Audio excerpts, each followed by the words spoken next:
one person penning somebody in, holding them back, hurting them through expectations, or abusive relationships, one person dominating another, and so on. Now, love.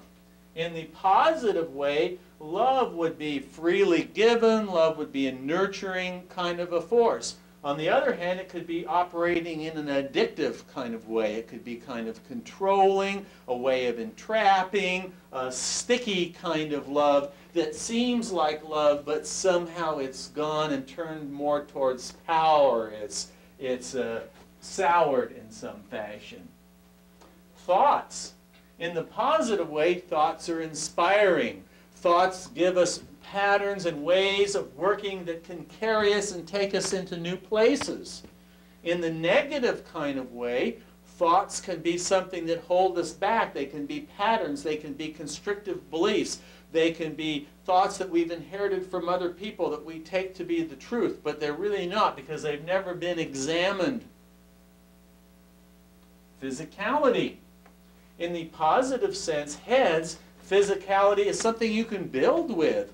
Physicality is the manifestation. It's God's stage. It's our bodies. It's a wonderful playground.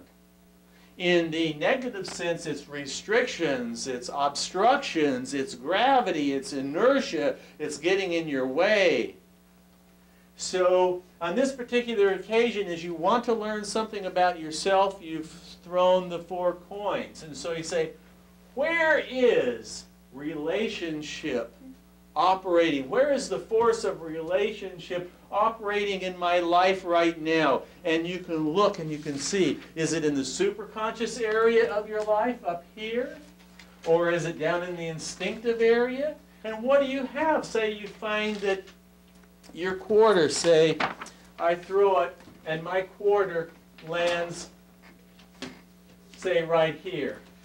So that's saying that my quarter is, my relationship force is acting in my life in the very present. It's acting kind of in a here and now way, and it's acting through the area of the superconscious mind.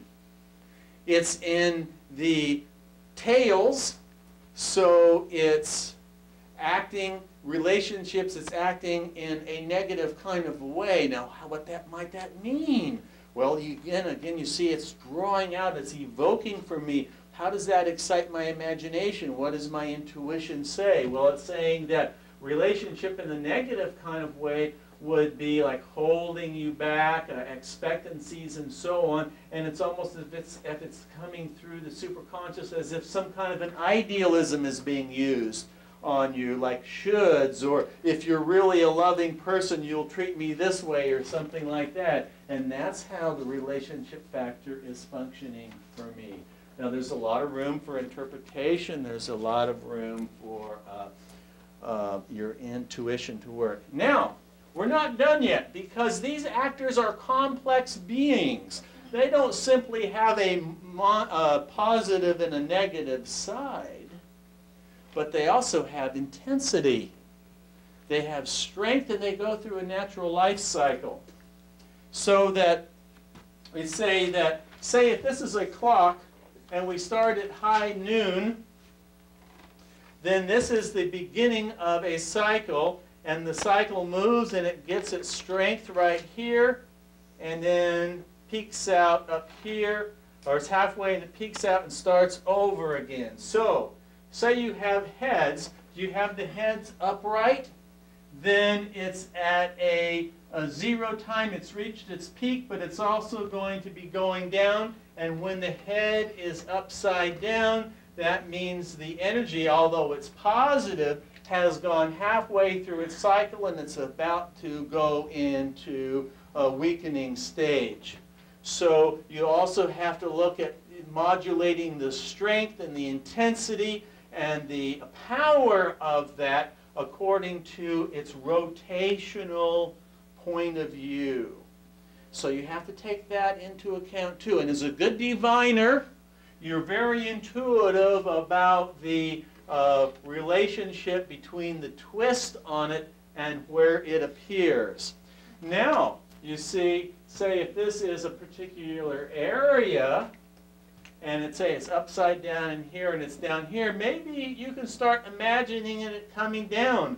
In your imagination, you start seeing, your intuition is telling you, this is really in motion. It's starting to move this way. There's nothing that the camera would show, possibly, except it being close to this line, and maybe you're sensing that it's moving that way. You also have to consider looking at it that here's another coin and here's another coin and so on. Are they having any kind of a relationship to each other? Is anything going on there? What does your imagination say? We quickly go from a very structured kind of thing where we say quarter is relationships, 10 is love, the dime is love, energy, 5 is thoughts, 1 is physical, heads and tails is positive and negative, the twist is the strength, and those are all pretty clear cut until we get into some subtleties where it's up to you in terms of the placement and the pattern and so on. What are you seeing? But here we have a divination game. Here we have a divination game that you've half created. I created the other side of it. But I would call it a generic divination game because it's following these patterns. You've got the world divided up into certain areas. You have the actors who enter that world through a chance toss, and then you have the actors also being in particular moods or in certain characterological qualities or stages of expression or qualities of expression. Now you can look at that and say, what do I get out of it? What starts happening for me? Do you have any, you might begin where somewhere along in the interpretation something hits you and something pops out of your mind, some fantasy or something takes place, or you've got a gasp or a bodily sensation might be a place to begin. And then as you start talking it out, thinking it out, writing it out, you start drawing it, you're weaving a story.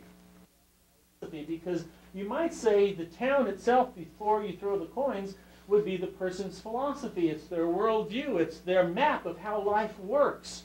And then these factors come and operate on that. Well, the way her life works, her philosophy, if you came to her for a reading, her philosophy is first gods do all the development. All the development goes through at the superconscious plane.